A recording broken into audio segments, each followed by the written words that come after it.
The third lesson we're going to do with solving equation is using the distributive property. So notice that number 1 and number 2 both have parentheses in them. The distributive property is where you're going to multiply the number that's on the outside to everything that's on the inside of the parentheses. So for example, my first step in this would be multiplying 2 times x, which would be 2x, and then 2 times 10, which would be 20.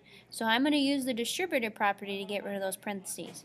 Now I'm going to combine like terms. So both of these have x's, which is why this would become 7x plus 20 equals 83. And then I'm going to use the same strategies as before. I'm going to subtract 20 from both sides, so I have 7x equaling 63. Divide by 7, so I end up with 9. I would like for you to pause the video and try number 2. On number 2, Ryan Eckert and Isaac Hansen, if you're still in the building, come to Mrs. McMurray's office. sorry for that. On number 2, you're going to go ahead and distribute the 3. So you would get 3x plus 6, and then the minus 7 won't change, and the 2x won't change. So you're just going to bring those straight down. Now you're going to notice that you have like terms. So I'm going to combine the 3x and the 2x, so I get 5x. And then I'm also going to combine the 6 and the negative 7, so I get negative 1. This should all just be you typing it into the calculator. Now I'm going to use my solving skills and get x by itself. So I added 1 to both sides since it was a minus 1, and then I'm going to divide both sides by 5, so I end up with 3. Okay, let's take a look at another one. Here is another distributive property that I would need to do.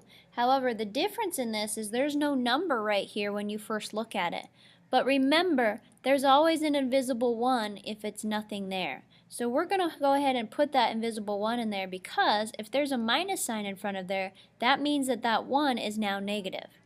So I'm going to distribute a negative 1. So notice how I do this. The 3x doesn't change, it will come straight down. But I will multiply negative 1 and positive 2x, so that's a negative 2x. And I will also multiply negative 1 and positive 5, so that's negative 5.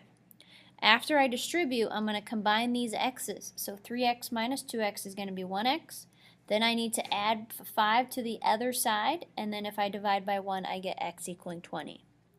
Alright, I would like for you to pause the video and try the next one.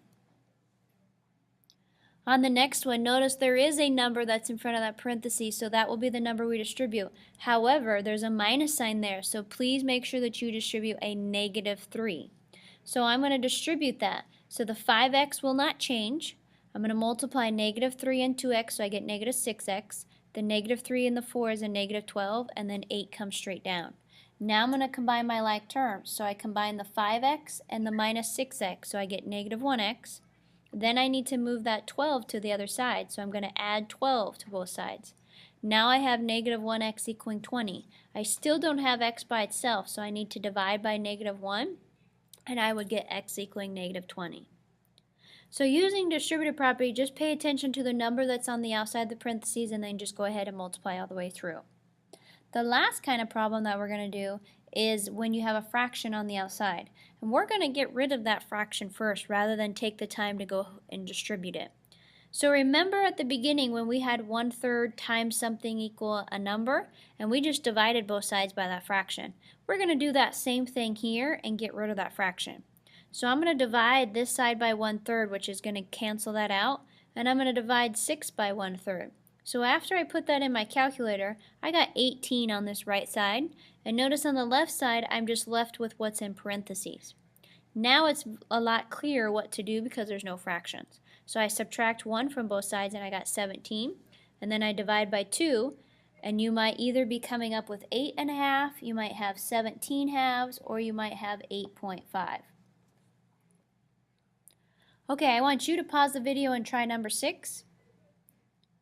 On number 6, hopefully you went ahead and divided both sides by 2/5 and cleaned things up. And when you did that, when you divided 10 by 2/5, you should have gotten 25, and then the x plus 1 just comes straight down.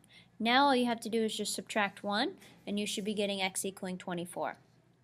Okay, that concludes the distributive property part of the solving equations. So now I need you to start your assignment unless you have questions. So make sure you ask them to me or Mr. Gahan, or there's another support link on Canvas that you could use to do more problems with.